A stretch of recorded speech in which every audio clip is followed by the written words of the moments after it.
We are on. Yes.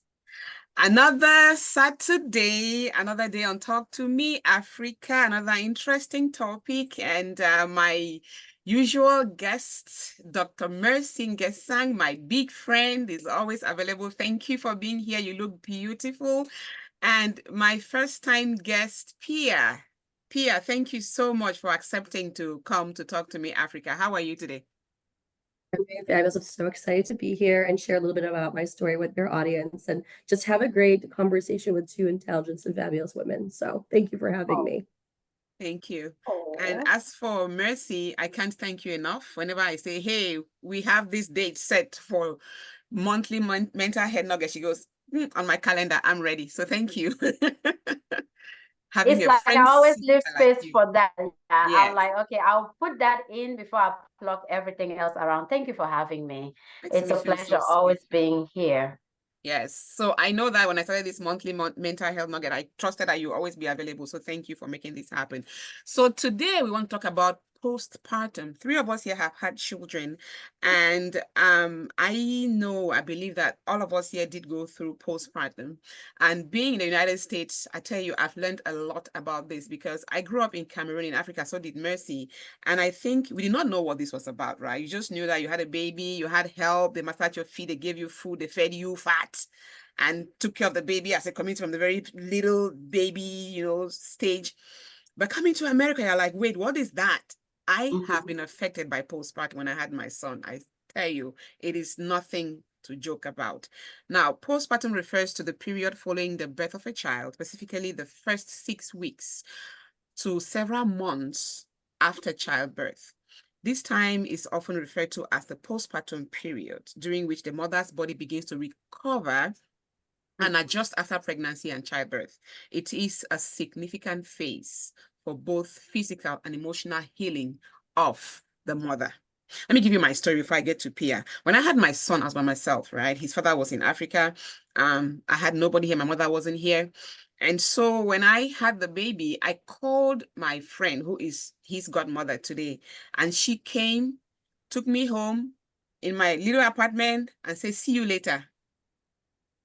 I looked left, I looked right, I started crying. I mean, I was bawling.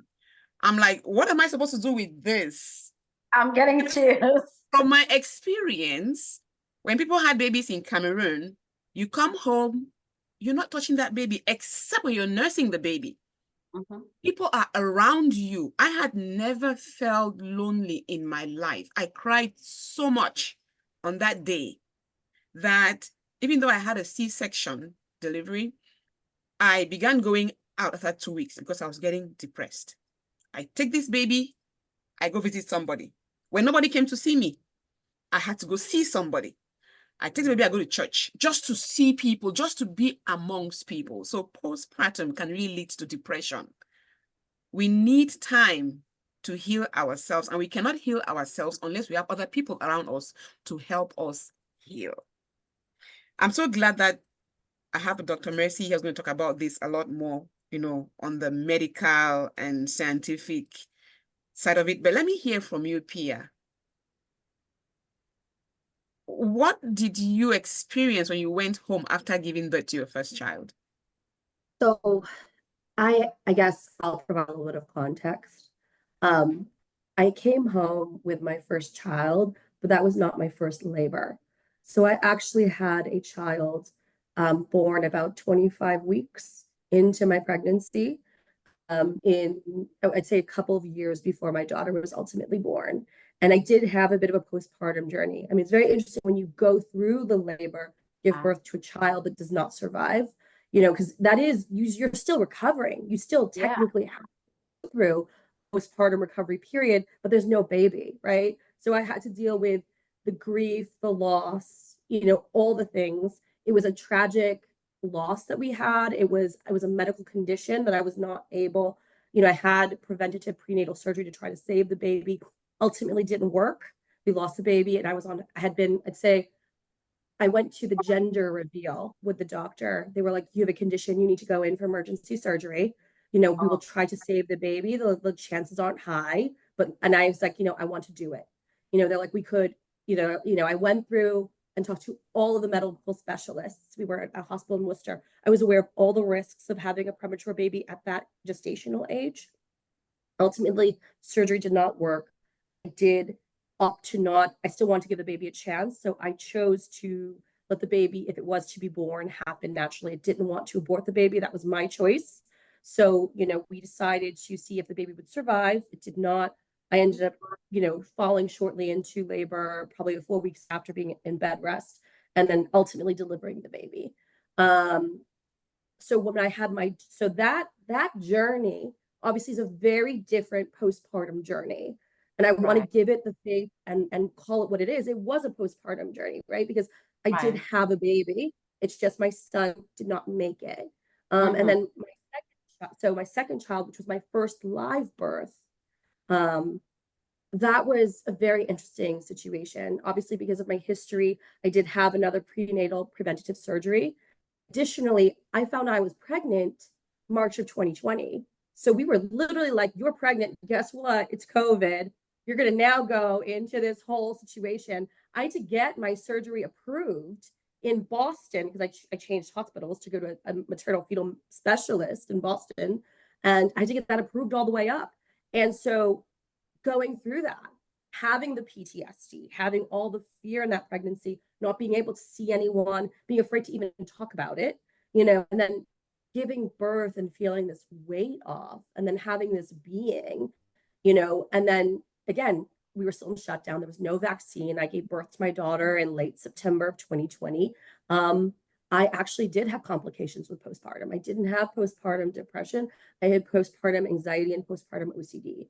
I naturally had been, I had OCD a little bit, in my normal life, but post-birth, that truly impacted me. So where my first journey was more grief and all those things, I mean, it's such an interesting, I think take for granted how easy it is to get pregnant, how difficult it can be to stay pregnant.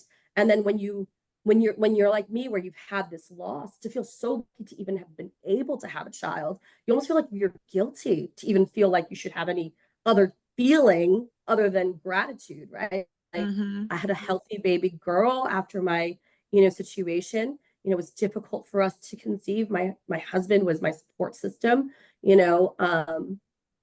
excellent therapists through the entire journey through all my pregnancies. But I would say when my daughter was born, I struggled from this immense gratitude. And then the minute she went to bed and I went through all the things, I kid you not, reorganizing her nursery every single night. I would recolor, categorize all her clothing by age, by color, all those things, like every night obsessively. And I didn't know it had a name. I didn't even know that you could potentially have something called, postpartum OCD or postpartum anxiety. I think there's so much attention in the United States about depression. There are other subsets. And I had another friend who called me after she had a baby in Singapore, and she's like, I don't feel right. It's not depression. What's going on? I constantly feel this need to control. I was like, that's also postpartum. It's that feeling of you like, to what you just said, Maybelle, right? You have this being, you don't know what to do. You almost want to just control other things because you can't control this other thing, right? Like you don't know when they're going to cry or how they're going to be. You're still trying to figure them out. So it manifests in what around me can I control? Who around me can I talk to? Who's going to make me feel the best? Who's going to make me feel supported? What you almost want to control the outside factors. So I truly, I had a difficult labor with my daughter, actually also hemorrhaged when I had my daughter. So mentally I wasn't myself, but also I would say physically, I went right back to work in 6 weeks after having a baby, 6 to 8 weeks. I didn't have a long maternity leave with my daughter. But I would say I didn't feel like myself physically in terms of strength, mobility, attitude for at least a year after. I mean, they do say it could happen anytime that year, but I truly, I remember telling someone, I was like, I just started feeling myself. And I think when you're in the throes of it, you don't realize it because you're just trying to survive. But when you look back on it later, you're like, oh my God, I went through all of this tumultuousness. You bring a very good point up. Because postpartum seems to be too much of me not knowing what to do. You talk a lot about me knowing what to do and I'm doing a lot of it. Like, am I just in control of everything? Let me have Dr. Mercy throw light to that. Let's talk about the fact that you want to have everything in control. You want to touch everything. You want to make sure that everything's in the way you want it to be. People always look at it like, I can't even do anything with this baby. I just want to sleep. I don't even want the Right, baby at some point. So how about that? right. And P, I want to thank you for sharing your story first. And it's true, people relate more or talk a lot more about postpartum depression. People do not really feel or recognize that there is also postpartum OCD and postpartum anxiety, and this can affect new mothers. It doesn't mean it's your first time having birth or no, just being a new mother at that moment, it can affect you after childbirth. It's true that postpartum depression is very commonly discussed, but the OCD and anxiety that comes is a lot as well, especially when, in your case, it wasn't the first labor, it's the second. You dealt with depression and grief with the first one. Now you have to make sure that this one, everything is right.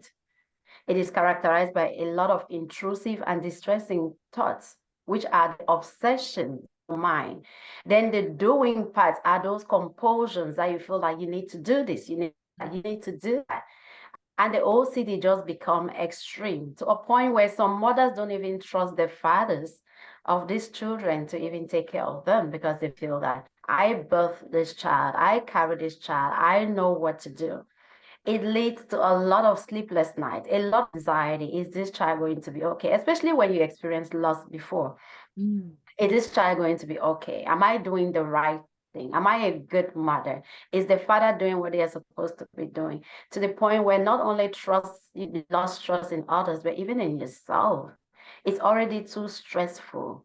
Sleepless nights, going through the not just the postpartum, but going through the prepartum, your hormones and everything, and going through the pregnancy period, going through childbirth, that's another one, then feeding and all that.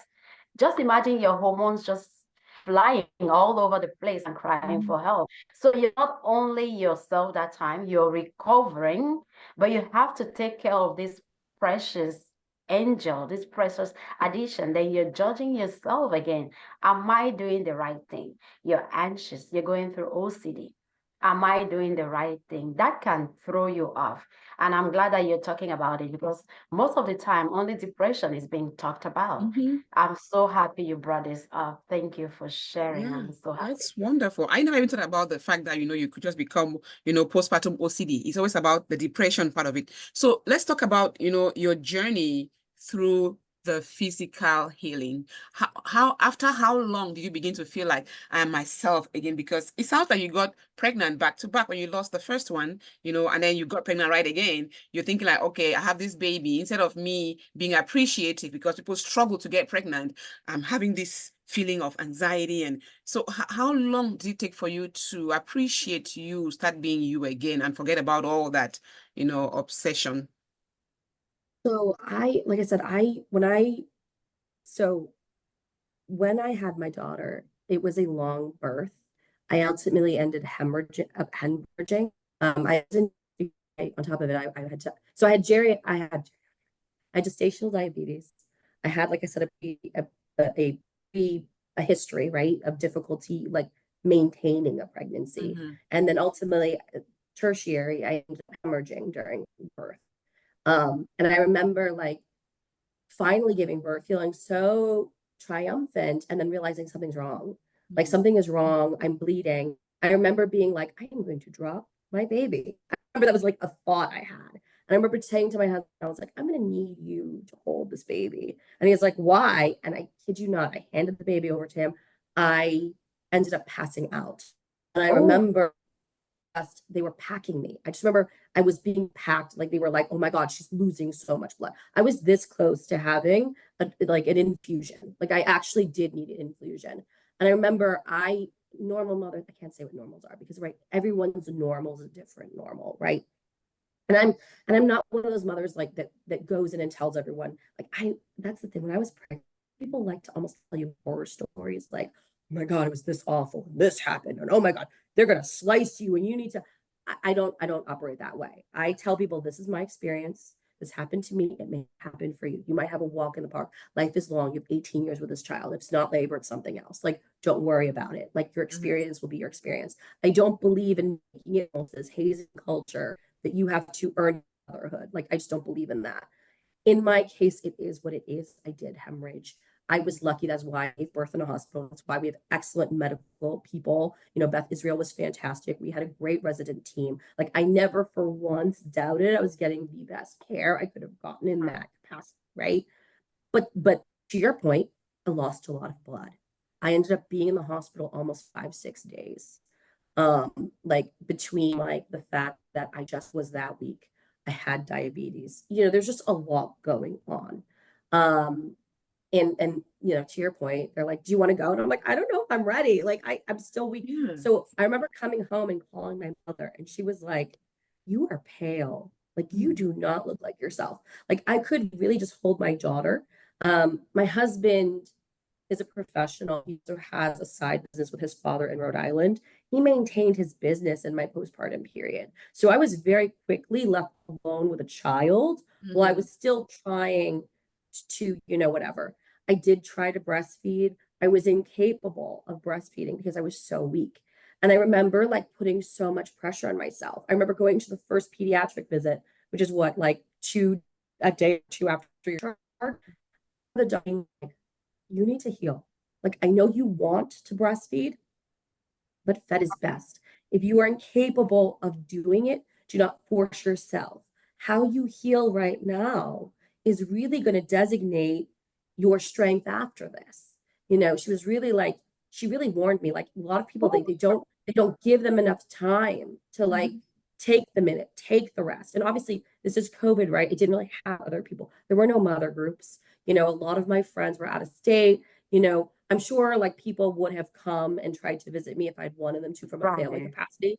But I had double risk. We didn't have a vaccine. I was diabetic, I was asthmatic, and I was extremely weak postpartum. So, it was really me and my daughter, and it was interesting. I really reached out I was lucky. I had a couple of friends who had children, and a lot of my friends are international. I'm Filipino. My best friends in Singapore. I have friends in Australia.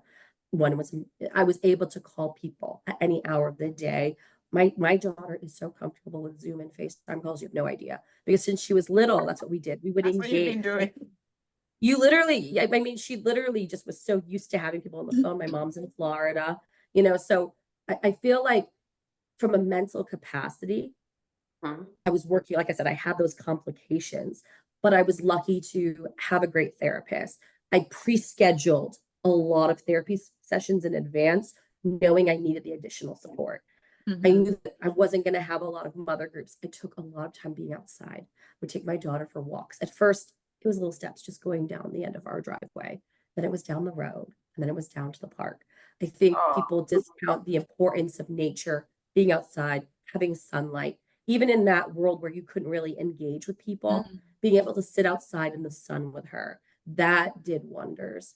Like I said, I jumped into work immediately. Awkwardly, that helped. I think that looking back on it now, engaging with other people, having that sense of normalcy, having, some time where I was myself, I was Pia, I wasn't mommy. I wasn't, we're like, it was almost nice to have that division.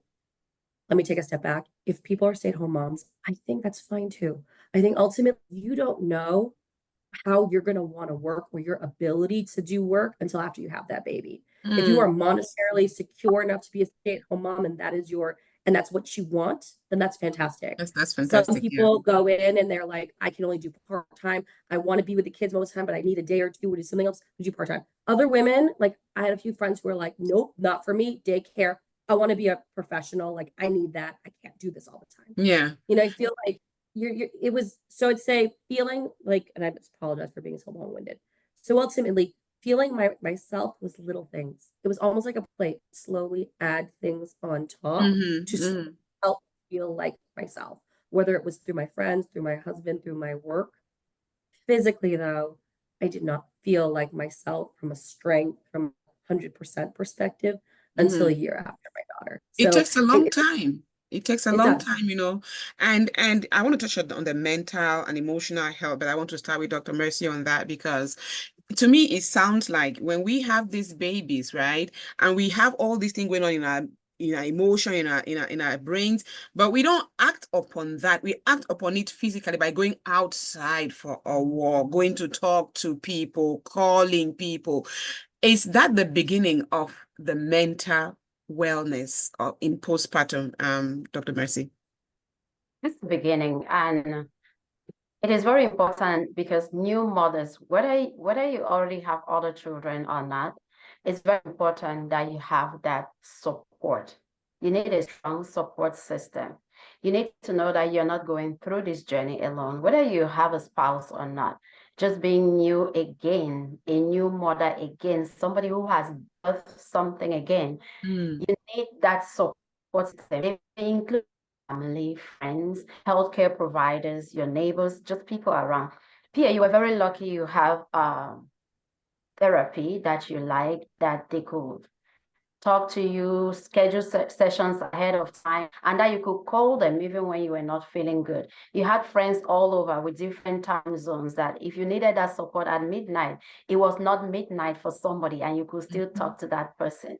It's very important. And sometimes we don't realize that that support is needed until it is not there or you don't have anyone, then you are prone to maybe isolate yourself. Mm-hmm. Some people, because you lost a role for a time being, maybe you are a professional, but you need time to go home, have that baby, get yourself back before going back to work. Maybe your identity is being that professional and you're just home now with this baby. Mm-hmm. You're losing one part of you. You have to reconcile that. And going back to work, if you know that the baby is well cared for when you are at work, it's still fine. It's no judgment. But if you're not able, maybe mentally, physically, or emotionally, to go back to work, ask for help. It is your right to seek postpartum help, mental health or physical health. It is your right. Ask for help. Your job will not fire you if there's a documented help that you're not able to come back at this time. Not that you need help with the child. You need help with Yourself. recovery Mm. to be able to be that professional to give it all at work. And you took baby steps, Pia. That is true. You go today, you may just stand at the door and wave at people passing. The next day you walk 1 mile, the next day you go 2 miles, or the next day is those baby steps prepare you for that exposure, especially when OCD and anxiety are concerned. It prepares your mind like it's okay, especially during COVID period where it feels like you can just Yeah. breathe in and get COVID and you're Mm-hmm. protecting the immune system of this person who has no immunity. So I can only imagine how difficult that was. And you had those support system, wonderful. You were also able to recognize that I have to go back to work to be whole. This is not just me. Part of me is being this person. And part of you will not be that person if you know that your baby behind is not well cared for. And that's the support that some people do not have that pleasure of having. And it is critical that we seek help. Pia, you were so blessed. So Yeah. blessed. Wow. See, for me, when I had my first child, like I said, I was alone and no emotional support, no physical support. I'm like, what do I do with this baby? My coping skill was just going out, right? Meeting people and talking to people. And when I had my second child, I had my mother, and that was just the best blessing ever because she took upon that baby after it came out of me. Like that was her thing. Now, from your first to your second, what difference was there for you with coping postpartum? So they were completely different pregnancies. Mm-hmm. Both my children are rainbow babies. So I did have a loss in between both children as well. Mm. That was not the same kind of loss. It wasn't, I did not birth the child. It was an early miscarriage. So it's like the end of the first trimester. I had naturally miscarried a child. My second pregnancy was very different. Mm-hmm. It was crazy because I didn't anticipate. I think Usually when you go to a second, it's like, oh my God, it's so easy. It's like, not oh easy, but you know what to expect. Yeah, It's you've been almost there from a mental before, yeah. capacity. Done this before. I've played this game. I kind of know what the cravings were. I was sick of it. Where my daughter wasn't as nauseous, my son, I was super sick. Actually, what you just talked about, Mercy, really resonated with me. I ended up taking leave of absence from work. Like when I had my second, I had complications. I bled throughout the latter part of my pregnancy with my second child. And I remember we didn't even tell people because I was so afraid that we were going to lose him. I was just like, we're going to lose him. Like I was bleeding. Like I remember at one point, my doctor was like, you're going to have a mental breakdown. You're already in a high risk pregnancy. I'm going to suggest to leave work. She's like, I want you to stop working. She's like, you're so stressed and you're so pent up. It was almost like, I think even though I knew I had the capability to successfully bear a child, I did not appreciate how triggered losing, miscarrying and then having that complication would be. And then I actually was in and out of the hospital before I had my son. My son was almost, I want to say, he was over 9 pounds when he was born, which was a surprise. Oh, They thought he was going to be 6 pounds. He was like 9 pounds. I'm not a very big person. You can ask Mabel. I'm like 5'3", right? My husband's 5'10". That's a big baby for us. It's not like I was married to a basketball player. Like this was not, it was very not expected. So it was very difficult. Like I had to have a sitter come and help me from the middle of my pregnancy because I needed a lot more rest. I was also, I didn't have, it was so hard managing my own emotions. I don't think people realize that. They're like, you're not talking about this pregnancy. You're not talking about this baby. And I was like, it's not that I'm not excited. I don't love this baby, but I am genuinely scared. And it is easier to focus on other people and to care for other people than to sit here and worry about my current physical condition.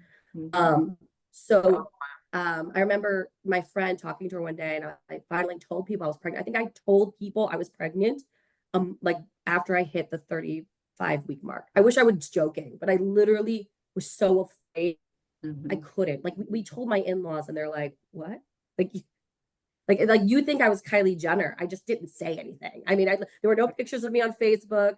I was literally like, I'm not telling a soul. Like I think actually, and then people got upset. Like both my people get upset for what? I know, like it's my pregnancy. I have to tell you. Anyway, continue. I think the people who get upset, people who think they are part of your journey, and people who think they fulfill your purpose with you, people who genuinely think they are happy for you. I'll give you an example. If I am your mother and you don't tell me you're pregnant and you call me one day and say, Mom, I'm having a baby next month, I'll be like, are you kidding me? Why are you just telling me, yes, it is your pregnancy. Yes, you have a right not to share that with some people. Immediately, it means that you've categorized me as some people. Those are the people who maybe your best friend and people like that. To some extent, too, they will want to understand that I am a victim of miscarriages. This one, I had mixed feeling about it. I want it. I genuinely am grateful for it. I don't want to tell people then tomorrow I say, oh, it's not there anymore and things like that. People will understand. Some will still not understand. They'll be like, oh, so do you think if you tell me I'll pray for you not to have it or whatever, but it is your right. At the end of the day, those who are there for you will still be there for you. But it is a very interesting journey. And those are different pregnancies. And because of that point of view, you carry the pregnancy even differently because at the back of your mind, that anxiety is there, that grief is triggered again and your hormones are just going all over the place, you're still thinking, am I even healed for the past grief? What about I have to grieve again? Am I ready for this? That's why you see some people are like, I had 2 miscarriages. I'm not trying that again. It goes from grief to even fear. You're not just grieving, but you are afraid because your anxiety just heightened. You start being afraid, like, it may persist for long. What if? You start being afraid even when the baby comes? It's like, is this real? Am I going to keep this baby? Is this baby going to last? You're scared that you may not even have the opportunity to nurse and keep this baby. So I can understand the mixed feelings that you went through, and that's why even when they come, OCD may kick in. You want to do everything perfect. It has to be a game changer. It has to be perfect. Let something not happen because you let them sleep for too long. Let something not happen because they cried and you did not pick them up. So you go through a lot. It's so different the way you carry your pregnancy after losing another one, and the way you even nurse and raise them in the beginning. Your own postpartum journey is different, trust me. So that's everything you said. Like, that's literally what happened. The one thing I will say is I had a very unique position. My mother had a late loss before me. So she actually was the one person. When I lost my first baby, my mom left my father, said, I don't care, I'm going to be with her. The only reason I got to where I needed to be mentally was my mom got me through it. Like, that is the only, like, she literally came home. When I came from the hospital, I was in deep mourning. I mean, literally, I was going to therapy every day because that level of grief was my first pregnancy. I just, we had a hard time even getting pregnant. It was just immense feeling of failure and loss and grief. My mom came. I mean, I remember it was like baby steps. I feel like she's almost like mothering me through that grief. Like, I remember she sat in the Had you bathroom and I been in was showering. therapy before that? Had you ever believed in therapy before that? I mean, I had gone to, I did recognize I had anxiety, but I never had a real therapist. I had gone to a hospital in Worcester and they suggested a therapist for me, and she specialized in grief. And ultimately, we just made such a good connection. She's still my therapist. And actually, she now is taking care of my daughter. So my daughter, so that sounds awkward that my daughter's like, so my daughter's now like 3 years old. She sees my daughter because my daughter has like, she's very sensory driven and she has a hard time sometimes transitioning. So instead of like her having a hard time going to preschool and not knowing how to self-regulate, level set, be able to handle different situations, and we just basically she just practices with Jen. Jen comes over, they play, they practice transitioning. She practices, if I'm not happy, how do I sit here, deal with it, Emotional regulation. Exactly. So she does do that with my daughter a little bit, and it's really helped her because she did have a little bit of a language delay. So for her, having that support was really good. So like I said, finding a mental care professional, and I've told people, I'm like, it's okay to shop around. If you have someone that doesn't fit, wait till you find someone who does a practice that the treatment resonates with you, because different therapists have different styles. So it's really important someone that sees you and also does something where their method of treatment resonates with you and your character, what works. And I feel like everyone does now, ironically, like all my friends have therapists. I feel like that is not to jump ahead, but like literally, we all have therapists. Mine is free. Like, lucky duck. Mine is free too. You don't have to. But you know what's funny is like, I feel like everyone's therapist has a therapist. So sometimes my therapist will be like, your grand therapist thinks this. And I'm like, let's have it. Have the group consensus. I was gonna say, but it's so interesting because I really am an advocate for therapy. It is a safe space for me to unleash everything so that when I'm in other states, I can just be there and be present. So instead of sitting here being like, okay, husband, I really just want to talk about myself right now and I need you to take care of it. I mean, it's still tell my husband these problems, but like, you know what I mean? Like, but it's like, I'm able to have that hour a week. Yeah. I can just do what I need to emotionally vomit over someone. And then that way, when I'm with other people, I'm more able to listen, engage, have a natural discussion, as opposed to sitting here being like, to me, I just really want to complain. Like, this is not Sex in the City. I am not your toxic friend, Carrie. I'm not going to sit here and put my problems on you all the time. I'm going to handle it like an adult.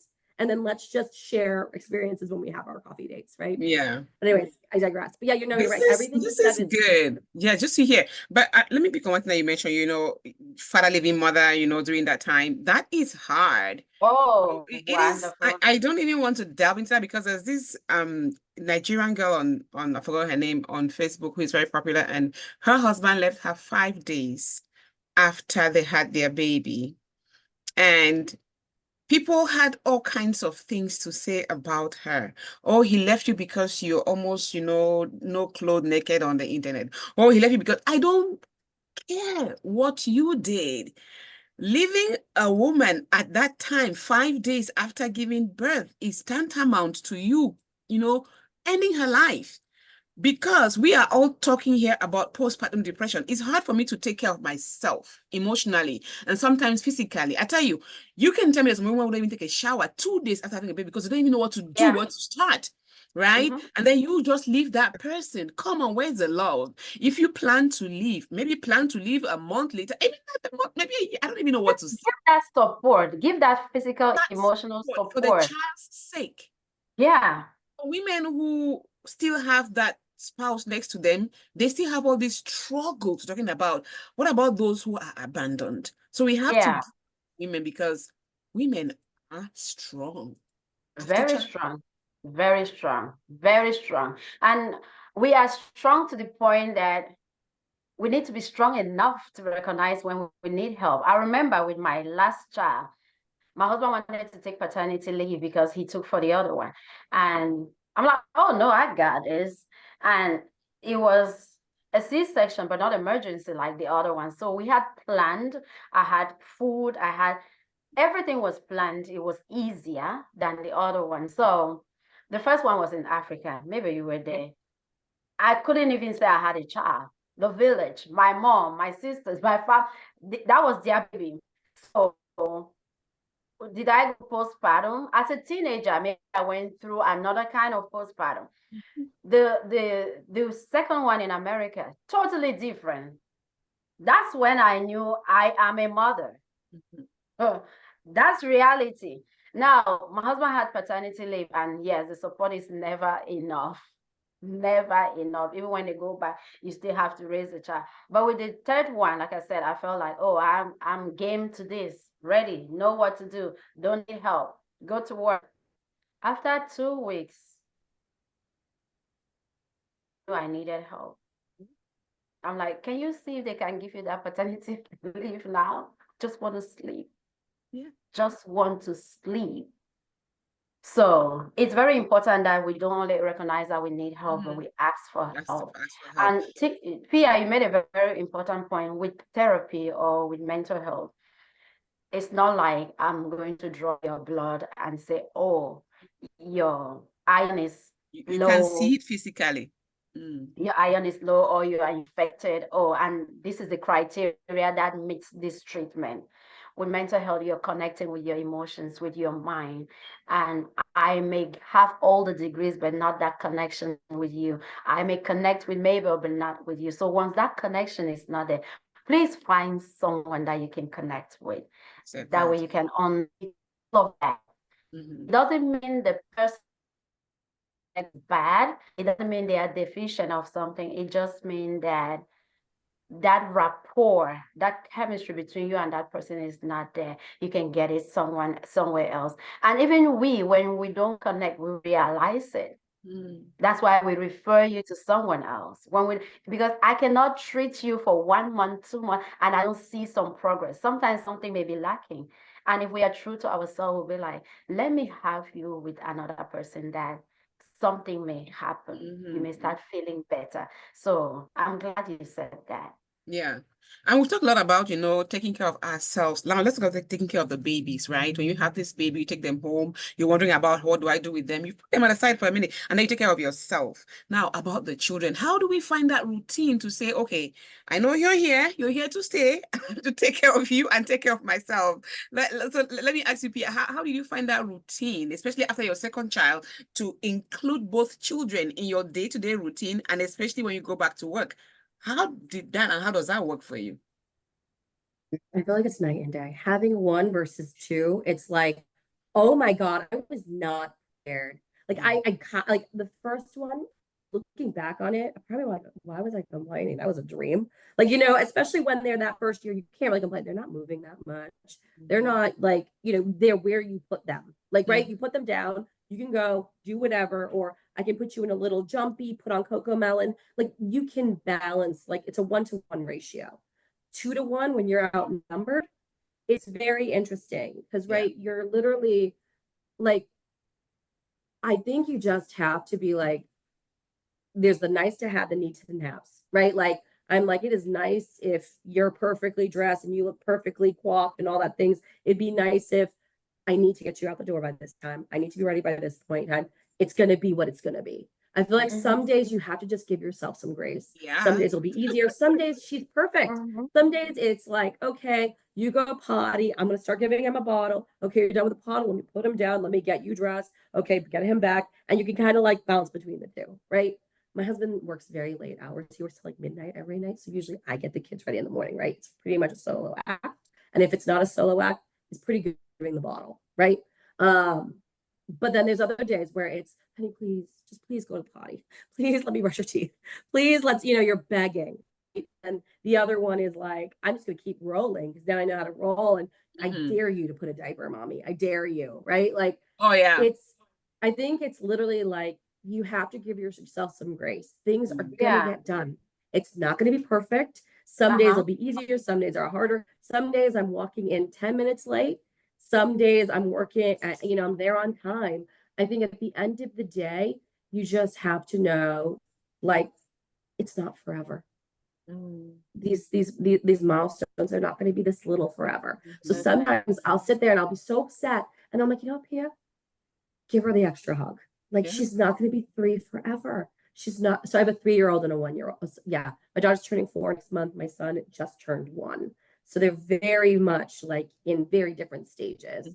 But I would say like, you know, some days I have the extra minute. Some days maybe you found me in the bathroom putting my makeup on. I think that at the end of the day, it's literally like, I just kind of say, like, take each day as a new thing, and don't judge yourself, because it's not an indication of you.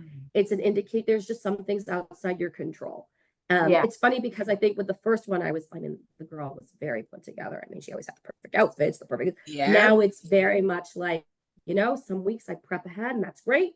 Some weeks I didn't get to it. I think at the end of the day, are they fed? Are they clothed? Are they happy? Yeah. That's the need to have, right? Yeah. Yeah. That's simple. I talked to a mother one time who had 3 boys, and she was like, my house is awesome. I'm like, hey, there's a difference between a messy house and a toy-filled house. If your house is dirty, smelly, that's a different thing. But it's not. You just have toys everywhere. Like you say, give yourself some grace. That is okay. You have people come into your house and step on toys that were not there when you didn't have these babies. But your house is still clean. So there's a difference, okay? You can't really kill yourself because you think that it has to be perfect. And someday, like you say, perfectly dressed, fine. Some days, mismatch color. See, I had to start accepting my kids wearing 2 different kinds of socks. I don't know if Mercy, your children I do have that. accepted. Because I used to be like, why the same socks? Where after the second time, I'm like, you have socks on? Good. If it's blue and white, I don't care. If it's green and I just wear Let's socks. go. You got socks. You got socks. You have warm feet. Let's go. It's so funny that you say that. I think sometimes what I tell people too is, one day I will have a perfect house. I'm gonna miss those toys on the floor. I mean, that's the thing, right? And it depends what is perfect for you. It depends what is perfect.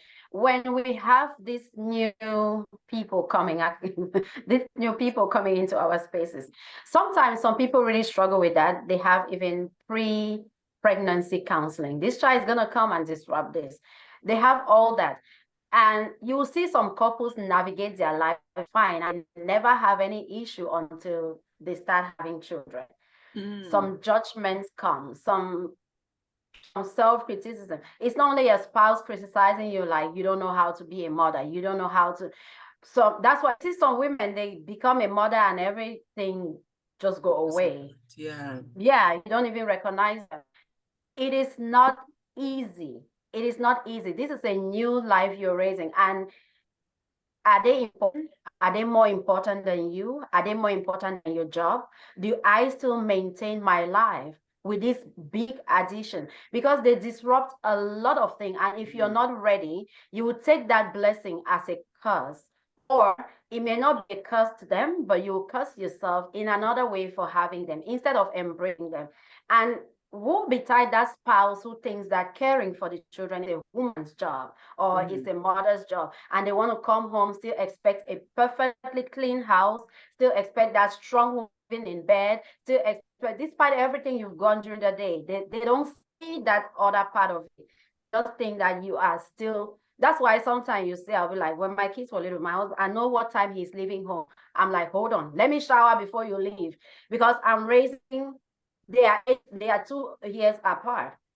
This one is doing this different stages, just like your own. Let me shower before you leave. That extra time will give me time to arrange some certain things. That way, if this one is sleeping, this one is not sleeping, I'm not into a shower and come back downstairs and meet chaos. We have to adjust certain things, whether we're kid or not. And sometimes, like you said, give yourself some grace, self-compassion.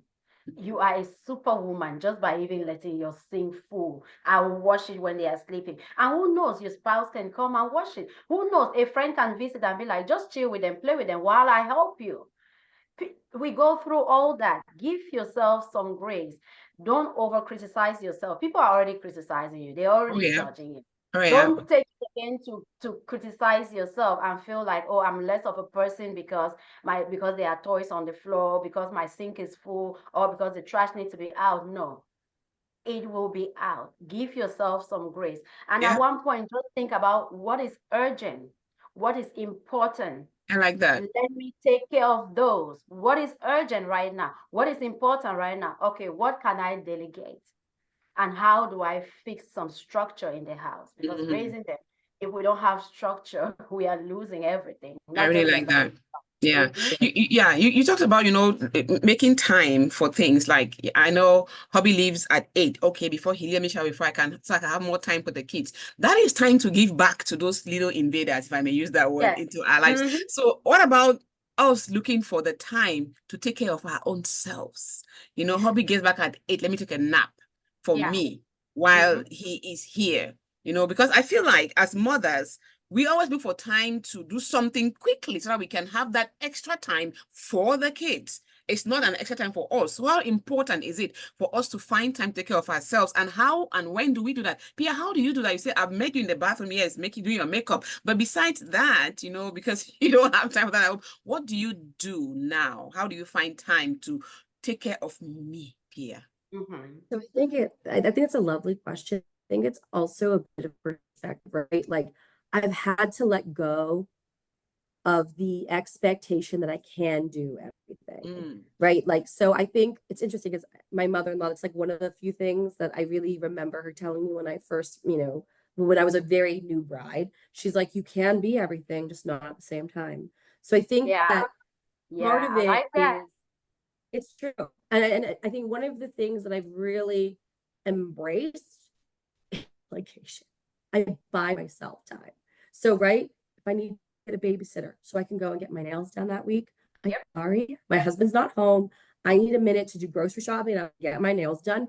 That's my time. And yes, I'm not afraid to use that. And I think that's a valuable time where I'm multitasking, but I'm still doing something for me where it feels like I'm taking a pocket and I'm stealing a minute, right? Or I acknowledge we have a big house, instead of, trying to care for the babies and do the house. Yes, once a month, I splurge and I get someone to clean all my house, all bathrooms and everything, because I'm literally like, nope, that's not my journey. Like, maybe I'll do light touch keeps over the month, but once a month I get it deep cleaned, and then it's just maintaining. And then that gives me the chance to like do something else. I have a piano at the house. Maybe I don't get an hour to play that I normally do.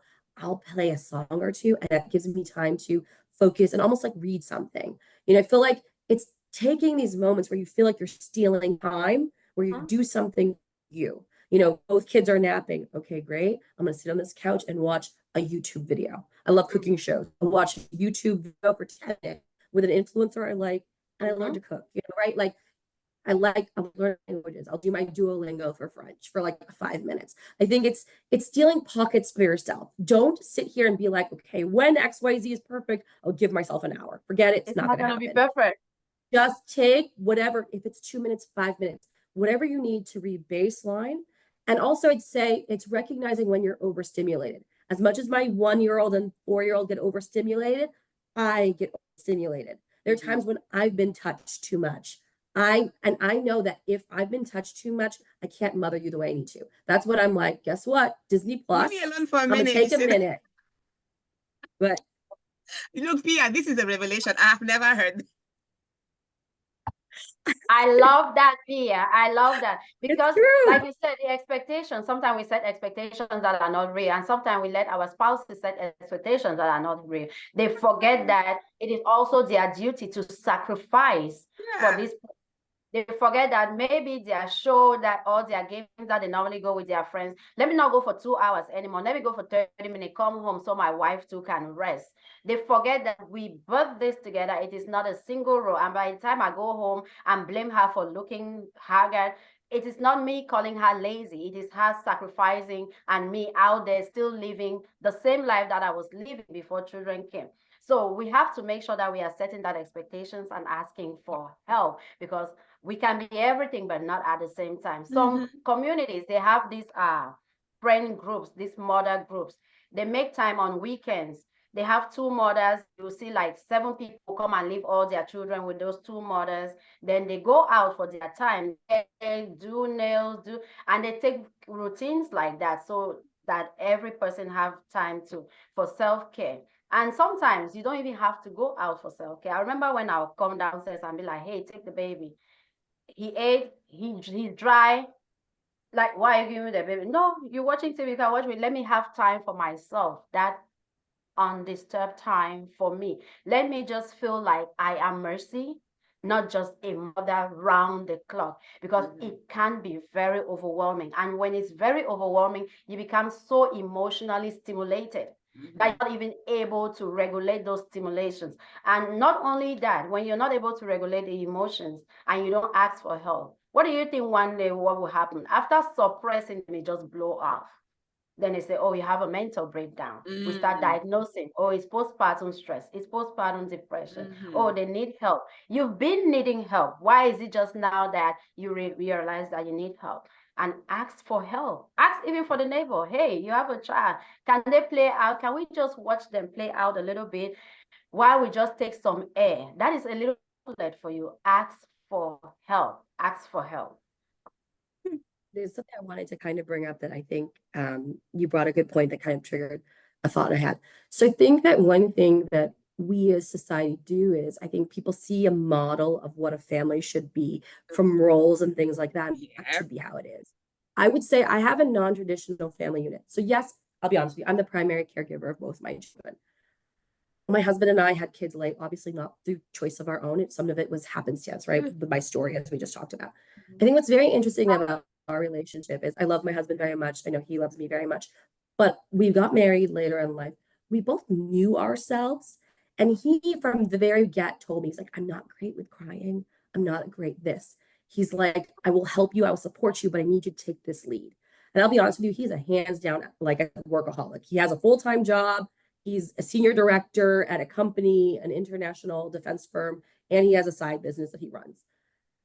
He still sets me up to be successful. So the way I say this, even if he's not here and he can't do certain things, like I said, he's gone Saturdays, he makes sure I have the village I need. Whether it's, like I said, enabling the housekeeping, enabling me to have babysitters. He can't do the crying. Again, you cannot own someone else's parenting. I cannot make him parent the way I want him to parent. He has to love those children in a way that's fair for him. So for him, he's better at, okay, I'll facilitate. You need a minute, Pia? Go upstairs. I can't really put them to bed, but what I can do is I'll buy you an hour and a half. Do whatever you want to do for an hour and a half. You want to drink a drive? Do it. I'll make sure that they're fed. Give me what you need. Tell me exactly what you need. I'll do that in the hour and a half, and then I'll let you go. And then what I love that my husband has done is because he knows I've taken that role of caregiver, he's taken other things off my plate. So for instance, I don't do dishes. He does all the dishes. I leave it. I purposely leave it. I'm like, that's you. And he knows that's his. He knows he does the laundry. He may not fold it, but he washes all the laundry. You know, he knows he does all the car care. He does all the outside. He does not ring my bell to do anything. So that's a very thing, right? It's dividing and conquering. If you can't share in this, then what are you taking off my plate? Where are you lightening my load? You know, I think that women think, oh, well, just because. So when people see us, I think people have this idea that we have this very traditional. I'm like, no. I make it elsewhere. Either he's going to do something or he's going to pay for it. One of the two. And we just know it's this season. We're in this season. We're not going to pay for all this forever. I'm not going to have an 8-year-old with a babysitter. You know what I mean? But at the end of the day, it's looking at what makes sense for your family unit. Do you have in-laws that it's a healthy relationship that you want to leverage who live 5 minutes away? Okay, great. Or do you need to create and buy a village? Or to your point, are there women's groups? Like, I think that it's figuring out what works for you and your spouse, but always be aligned with your spouse, with what you're doing on, you know what I mean? Always be Yeah. aligned. That is so Yeah. good. That's where the village starts from. It starts from home. Yeah. Getting that support from home before you even go to the neighbors or to your friends to help support you. Mhm. Let's talk about a couple of reflections before I let you go. I hope you remember that I asked you to bring a proverb that you can share with us. You did. Okay, that's good. We will get there in a second. But besides touching you too much, she's like, you've touched me too much today. Just stay on the side. What surprised you as a mom so far? What has surprised you as a mom so far in a positive way that has made you so proud of being a mother? I did not know my capacity to love. And I would say, like I think you said it perfectly. Given my journey, if I had been like, after that first baby, been like, I don't want to have children, my husband and my therapist were like, you don't have to. You through something that is enough trauma, you don't have to. And I was like, no, it is something I want. Not because I think the kids owe me, but I want that experience. I want to love someone. So to make the choice to love through, despite, and then do it again to have a second one, right? Like a second live birth, right? Like I'm very to say that I love them no matter how gross they are, and do things where I'm like, what is happening? Like, what did So I then you were like, I mean, smelly diaper, but yeah, I love you. exactly. Right? It's like, oh, it's like you're puking and you're pooping. Which end do I deal with first? Right? Like and I never realized how much you can truly love someone. I mean, I know it's cheesy. I know we all hear it, but until you're in that space, I never knew. I mean, I love my husband. I'm not wiping his ass. I'm gonna rip that Band-Aid right off. I mean, you know what I mean? Like, but to sit there and love that being, I do things for them, and it's really like, I never knew, like, even you truly do everything for them, and and in return, it's like, you can have the worst day, they'll come, and like today I was racing to get back for my daughter because I was getting ready for things, and I just remember she's like, Mom, I don't want to go to school, I don't want to go to school. And I was like, well, what do you want to do? She's like, I want to spend time with you, you're my favorite. And it just, you have that minute where you're like, okay, well, at least one person. I did one thing right. Like, she wants to be with me, So I'd say it's the capacity to truly love. Yeah. Yeah. Mercy, anything that you can add to that? Something that would surprise a parent, maybe surprise you. That you realize that, oh wow, I really did not know about this until I had children. Yeah, sometimes we can be judgy, especially how we see others raise their children. Until you go through that, you see the challenges that it come, you just shut up. Like, parenting is not one size fits all. And even today, somebody will still come and tell you how to raise your kids. Just be like, okay. Until kids are not the same, you are not the same. Your household is not like my household. I may observe, I may give some opinion. I don't have to say you're doing it wrong.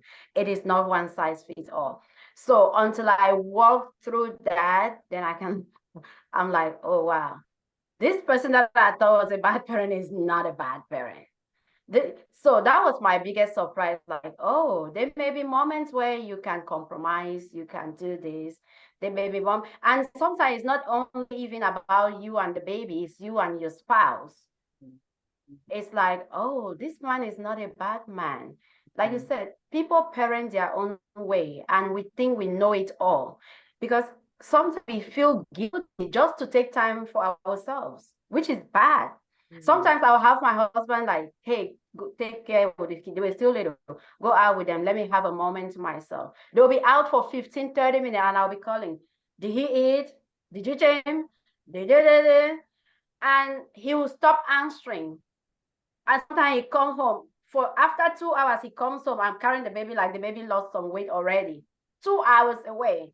Then how do you want the help? Then you want help, but you're not receiving the help. And I'll be like, what did you feed him? He'll be upset. He said, food. So parenting is not a one size fits all. Do what works for you. It's not. And in that process, what works for your household, while you're able to maintain your sanity. Stop judging other people because they are not parenting the way you are parenting. Yeah. So I've that was consciously my, stopped. I've yeah, consciously stopped staring at parents with crying babies in the mall or on the airplane, because even though you're looking at like you like, in my mind, I'm like, how can I help Pia? I see that lady over there has baby who's crying, but Pia might look at me as if I'm judging her. So I have yeah. consciously, since I had children, I have consciously stopped. Even if you're sitting there, unless you're that close to me, I'm like, hey, what do you want? But if you're like, wait, I don't do that, because no. Yeah. Yeah. Especially sometimes we just look at people we don't know and be like, oh, she spoiled these children. Oh, she spoiled that child. You don't know what she's going through or what that child crying is crying about. You don't know why that baby, it may just be a colic baby. You don't know why that baby is And like crying. Pia said, maybe that mother has been touched the whole day. She's like, don't touch me now. Just sit on your own chair, and they Right. want to Yes. be. So, I have That consciously was a surprise for me. stopped. Stop Mhm. judging. Yeah, Stop at judging women. I've parents. also noticed, I think that some parents, I know they just jump to being apologetic. I do it all the time. The minute my dog goes, I'm so sorry, I'm so sorry. Most people are like, great. Like I literally, I mean, I kid you not, I'll go to a restaurant and I remember one time someone was like, just so you know, like your kids are really well behaved. And I was like, thank you. Like, because you're sitting here and all you see is you could be better at this, you could be better than that. Oh my God, why can't you use a fork? You know what I mean? Like, I think it's just you're always thinking within the frame for that everyone has that same mindset, same expectations you do. And we shouldn't be apologetic. You're going through those phases. So to your point, sometimes I look at people and I don't judge, but sometimes I'll give them a supportive smile, or I'll just be like, you're doing great. You know what I mean? Like just giving them that validation that sometimes I need, right? Like I think like there was a dad, we went to a party and he had that thing where, when the kids go rigor mortis, like I will not go in this stroller. I'm going to straighten my body. Good luck. And you're sitting there like, please stop, just he went to us and he looked at us, and me and my friend were sitting there, and both my husband was wrangling both kids, her husband was elsewhere. We looked and we're like, no judgment. We're like, we've been there, it's Yeah. fine.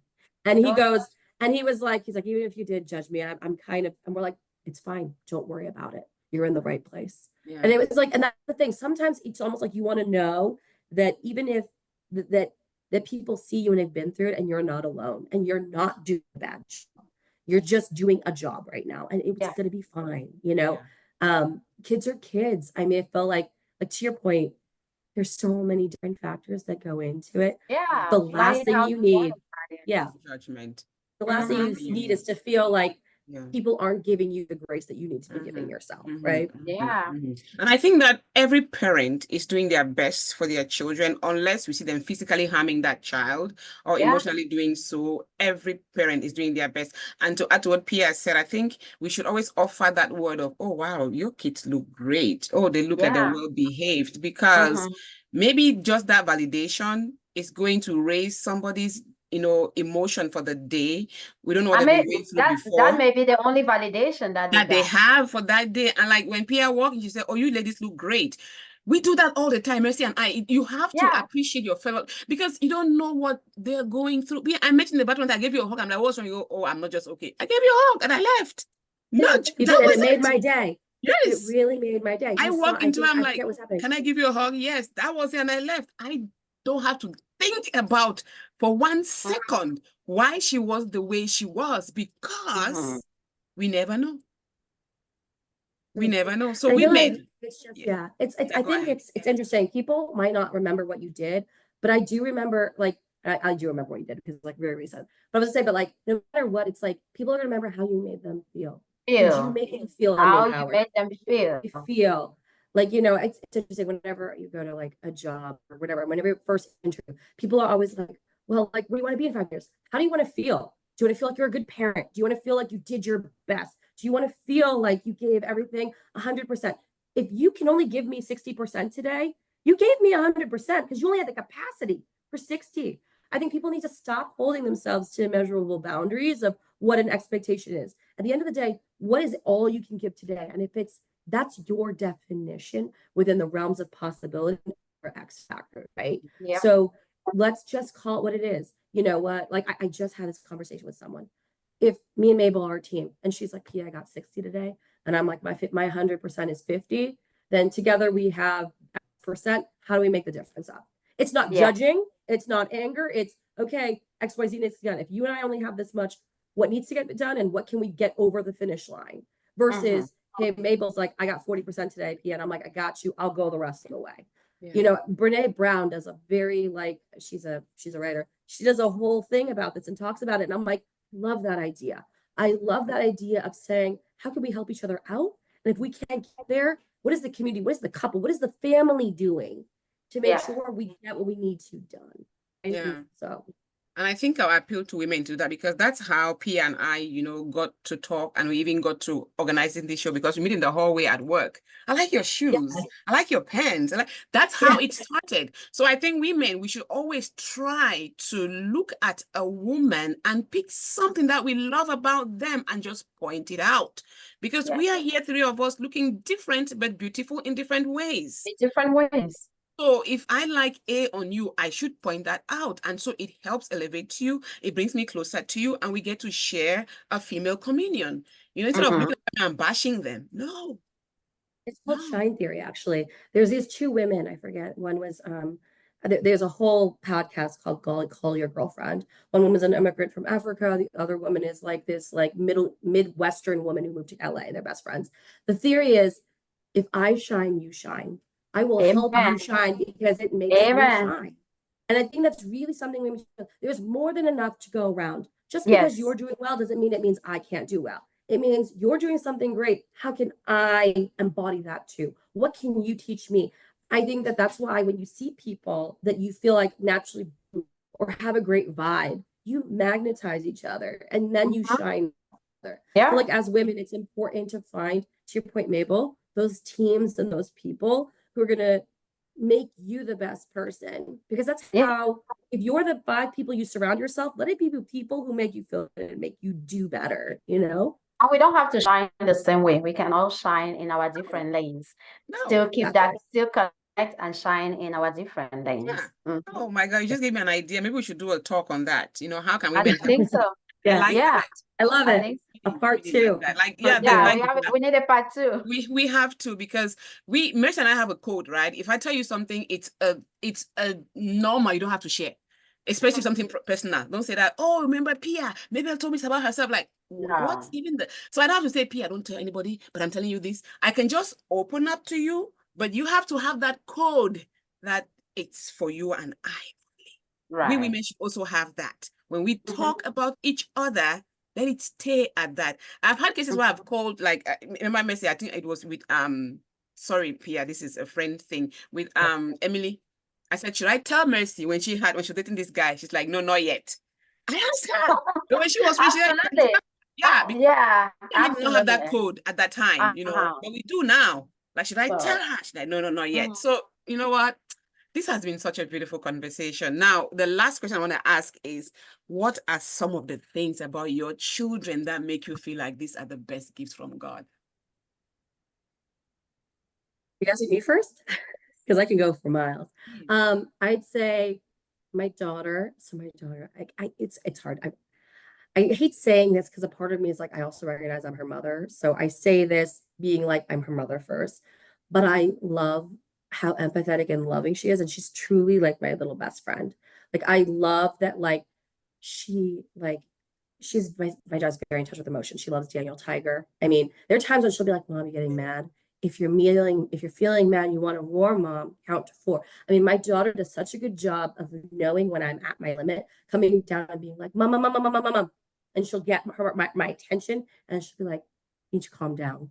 You need to. So it's like this, she's such a blessing because it's a little mirror. We have the same ticks and talks, but she's such a blessing because I feel like she just has such an empathy. And I just see this beautiful person, you know, coming from her. From my son, God, he's, like I said, I had a rough pregnancy, I had a rough labor, I had all those things. When I tell you my baby's a Buddha baby, I mean, you just hug him and it gives you a sense of calm. He is the chubbiest, little loving, like such an easy baby. He got all the island vibes I did not get. I'm Filipino, like from like heritage, and he got all the island vibes that I did not get from my parents. So I would say like I know he's a gift from what I named him. So I named him Gabriel after the angel because, like I said, we was going through a very dark time when I like I said, I had a lot of physical issues. And I remember praying once to Gabriel, to the angel and being like, if you are with him and by his side, I will name him after you. And I didn't think this, I was going through a complication. I didn't, like I said, I did not think I was going to make, like he was going to get through. I honestly was like very scared. And so I named him Gabriel after the angel. And the funny part is, I feel bad. I kind of told my husband, God love my husband, because I literally went to him, I'm like, hey, I made a deal with the angel Gabriel. We're naming him Gabriel. And my husband just looked at me and went, okay, that's fine. I'm like, okay, great. So, it's, so yeah, so it is, he's literally my, like, he's such a Buddha baby. He's such a little Such angel. a He's beautiful such a right. So thing. yeah. Yeah, thank you. Yeah. They're Oh, both very much, and Penny is my lucky Penny because she was, so their names actually have a lot of yeah. symbolism. And the They names that were. you name your children, I tell you, the meanings that you give them, you keep calling them every day, it follows them. So that's beautiful. Absolutely. Absolutely. Absolutely gorgeous. Pia, Wow. thank you so much for Of course. accepting to come on here. As for Mercy, we do this every month. Before I let you go, what is your proverb for today? Oh, I did pick one. Give me a second. I was literally, I did my homework last night and I saw your message. I meant to text you back, We but I was texted. literally like, it was hard because I was like, oh my gosh. So I took a snapshot. I think I ultimately chose, I picked one about love because at first I was like, oh, I'm going to do one about motherhood. And I was trying to find motherhood ones. But this, obviously they do this one a lot for weddings, but I think that for motherhood, I mean, that's a lifetime commitment. That's a covenant with your children, right? So I'll leave it with one, with Corinthians 13:13. And now these three remain: faith, hope, and love. But the greatest of these is love. I think that, at the end of the day, that's the most important thing. You lead with love, and the rest of it's going to fall into place. I really, truly believe that. Yeah, that's true. Thank you. You have That's one, nice. Mercy? That's nice. But there's one I grew up hearing all the time. I wish I could say it the way my grandmother used to say, it, meaning that anything that breathes or have life, do not disregard it because you don't know their tomorrow. We judge a lot of people. We see people and put them in a pedestal, like you're not up to this. You don't know tomorrow. Don't judge people if you can help. It's so beautiful in my language. I wish I could express it in English, like a direct translation. Do not disregard or do not cut short somebody's path because they are what you can see. What about what you cannot see about them? So This kind yeah, of speaks to your profession, therapy as well. yeah, yeah.